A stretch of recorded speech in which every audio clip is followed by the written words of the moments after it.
Дорогие друзья, сегодня наша новая тема посвящена двум словам «бар» и «жок». Слово «бар» мы используем тогда, когда что-то есть в наличии, то есть как бы есть, существует, имеется. То есть если вы просто скажете «бар», это уже переводится «есть, имеется в наличии». Если же вы скажете «жок», это значит «отсутствует», «нет в наличии», «нет». То есть, и теперь, смотрите, вы можете сразу исходить из следующей формулы. Вы возьмете какой-нибудь объект, к нему присоедините слово «бар» и «жок», и уже этот объект либо будет в наличии, либо его нет. Давайте возьмем слово «су», «вода», и добавим «бар». «Су-бар», все, вы переводите «вода имеется в наличии», есть вода. Или «су-жок», воды нет. Следующее слово «акша», «акша-бар». Есть деньги, акша-жок, денег нет. Друзья, но часто мы хотим не просто сказать, что что-то есть в наличии, а мы хотим сказать, что это есть у меня, или у тебя, или у него, у нее, у них, у Марата, у Асем. То есть и здесь мы немного воспользуемся более сложной формулой, но она понятна из предыдущего одного из наших уроков. Помните урок про притяжательные окончания, когда что-то принадлежало мне, тебе, нам, вам и остальным, ему, ей, им, другим людям. И вот смотрите, помните это окончание, это в случае я это м, в случае ты м, в случае вы это нгс, в случае мы мс, и в случае он, она, они, принадлежит что-то им, это или с.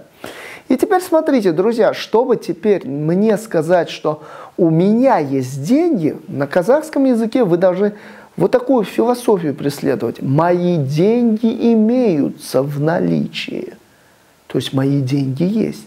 То есть это и будет, давайте скажем, как будет мои деньги. Акшам. А потом добавляйте бар, и это будет акшам-бар. Давайте теперь скажем, у тебя есть деньги. Акшам-бар. Теперь скажем, у вас есть деньги. Акшаңыз-бар. У нас есть деньги. Акшамыз-бар. Теперь давайте скажем, что деньги есть у него, у нее, у них, у кого-то, у Марата, у Асем. То есть это деньги будут теперь чьими-то. То есть мы должны давать либо или с. То есть акша-с-бар. Теперь давайте немного с отрицанием. Мы же можем сказать, у меня есть брат, у тебя есть брат, у вас есть брат, у нее есть брат, у него есть брат. Брат будет ага, а мой брат будет агам. А чтобы сказать, у меня нет брата, то мы говорим, мой брат отсутствует. То есть моего брата нет, то есть агам жок. Твоего брата нет, агам жок. Вашего брата нет, агамэс жок. Нашего брата нет, агамэс жок. То есть у нас нет брата. И у кого-то нет брата. Его брата нет, ее брата нет, их брата нет. Агас жок. Друзья, и сразу давайте мы сразу сделаем вопросы со словом бар и жок. Там очень просто. К бар вы добавляете ма, барма, а к жок вы добавляете па, жок, па. И то есть и будет именно все очень просто. Вопрос зададим ко второму и третьему лицу. Например, мы скажем, у тебя есть время. Время будет вакет. Теперь твое время будет вактын. И теперь скажем, есть бар, а вопрос ма, вахтым барма. Давайте теперь со словом жок поработаем. Мы скажем слово квартира. У тебя нет квартиры?